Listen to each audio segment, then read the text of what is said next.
tankers, I'm Blitz, and today we'll be talking about my favorite tier 10 tank destroyer in the game, and as you can see in my garage, it is the T110E4.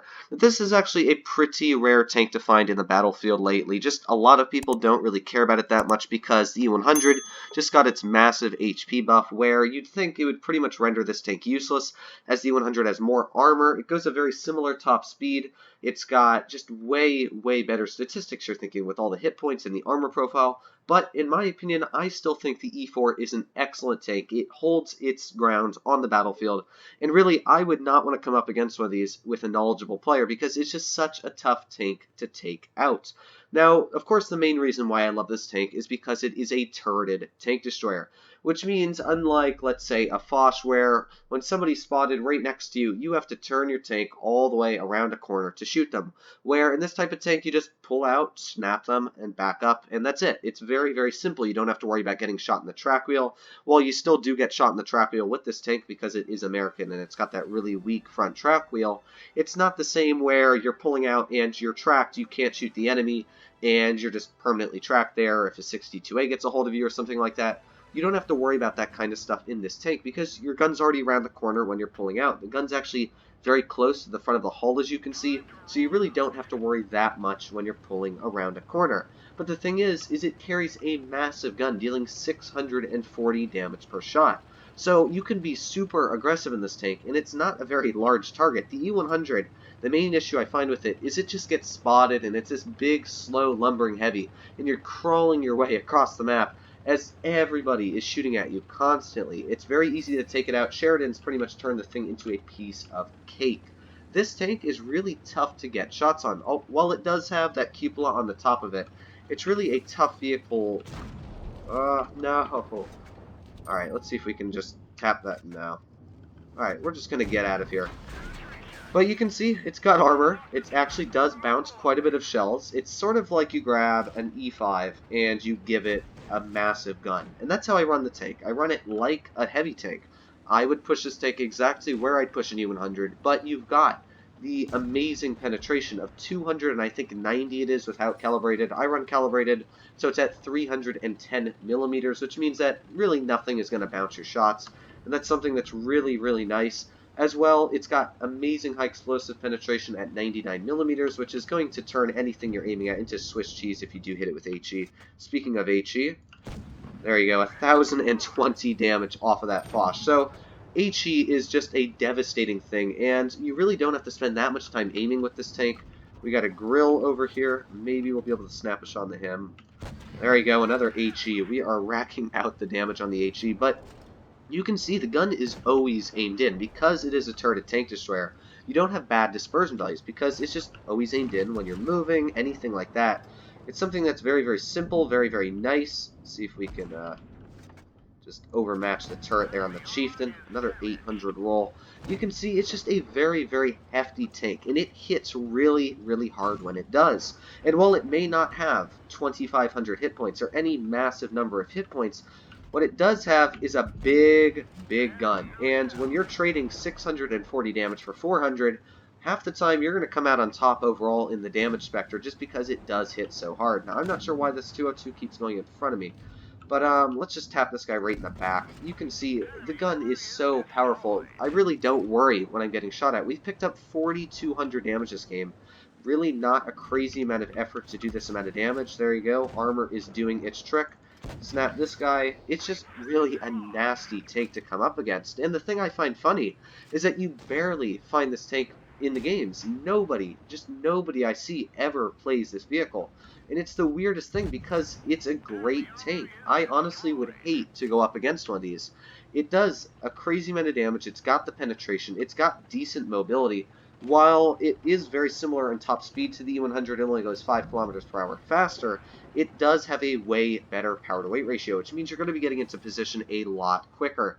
As well, the tank has very good camo ratings, which is something that I personally hate in the E100, especially with the Sheridans lately. When you're running an E100, you're, let's say on a map like Faust, now you're trying to get to the medium side or the heavy side, and whoop, Sheridan shoots a missile into your side, or a bat chat, or somebody just gets your tank. You get tracked with your big lumbering track wheels, and you're done, because everybody's just shooting at your tank. A very easy target. It's got that big turret, You know, you can spam premium right through the E100 turret all day a week. The T110E4 really doesn't have those weaknesses. It's such a small target. As I say, it's like a T110E5, but you slap this huge big gun on it, dealing 640 damage, and it's actually got a very nice damage per minute.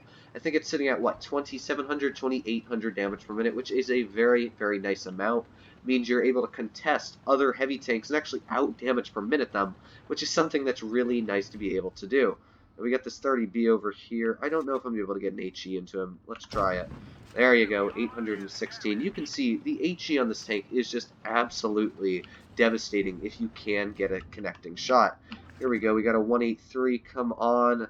Oh no, I was really hoping we were going to be able to get that HE into him here. But as you notice, the gun is just always aimed in, and it's such a nice feeling when, oh, we got him pulling out again. There you go, another HE right into his tank. As I made that HE only video, HE is actually something that's very, very important to me, and when you run a 152, I would always suggest, just as a little side note, to always run calibrated, because being able to pen targets like that with HE just very, very easily is something that's very, very nice. Unfortunately, we didn't ammo rack that I-7. He does have a damaged ammo rack, so I was hoping there.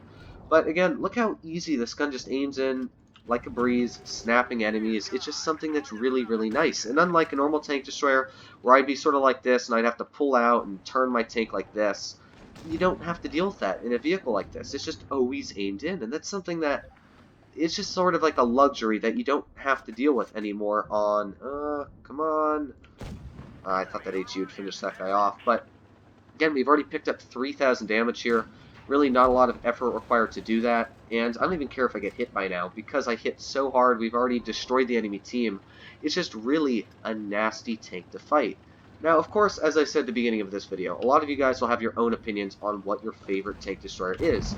I know that a lot of you will probably pick the Foch or the T110E3, but in my opinion, I personally really like this tank. The 263 was my second choice. 263 is an excellent tank just because it's such a strong one on the battlefield. It's got 3,800 damage per minute, which is enough to pretty much tear apart any enemy vehicle on the battlefield. But as you can see here, damage per minute isn't everything. Having that turret, having the flexibility of being able to brawl with the heavy tanks, pulling out sideways and snapping the enemy, is something that you really can't find in any other tank destroyers in the game. And it's really, really nice, especially with that big gun, the great penetration. I'm not sure what the dispersion value is on this tank. I know it's not spectacular.